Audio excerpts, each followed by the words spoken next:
Shana ida dabde. Masara eessa goote amma natti. Masara eessa goote himi dafi. Masara gaaraan seente eessa goote.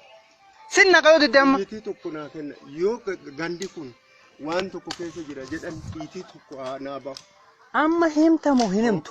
Foollee turte masara fudhatteetti. Waan tokko hin qabu. Masara gaaraan seente eessa goote. Hin himtu. Ani waan tokko hin qabaadhe. Eessa turteetti kun? Amma bulee horaadha. Bulee Manni kun bulee achi diigan kiyya gara jaarolii dhufe mana kiyya diigamu malatti jirani. Abbaan mana diigameedha aadaa. Fakkaani sabni abbaan tala deemni. Abbaan tala tiiti miti. Intala diimti.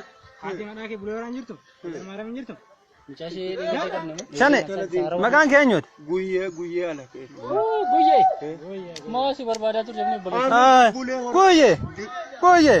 Lafti tun guyyaadha amma ija qabnaa si barbaadaa turre koo bar. Si manni kee maal mulaa dhumaa sanii gadi. Ma gooda. Manni kee diigame sanii. Guyyeedha namana. Oromoodha. Oromoo miti. Oromoo maa nyaatare. Taa'ite dhiisi rukutini. Abbo Kilaashii sanii bidda mun bidda. Maani. Kilaashii. Meeshaa gaaraan seente. Itti naqi taqa itti naqi. Bidda mun bidda. Itti naqi.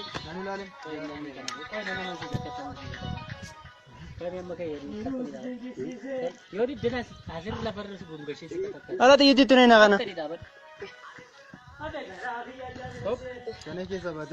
Shane in dandeessa kai na qabadhu shane. In kaata kai na qabadhu shane. Gaaratti fiigan. Gaarattu fiigaa turtan. Kai rakkoon qabu in kaata kai. In kana qabadhu kai. Opa.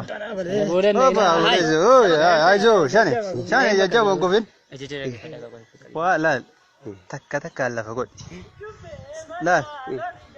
Amma uleedhaami. Ulee miti. Kun olaal masaraa achi taasisan gartaami. Gurra sinaga. Nagadhiisi dhaabbadhuuf danda'e. Dhaab. Haadha teetiimi.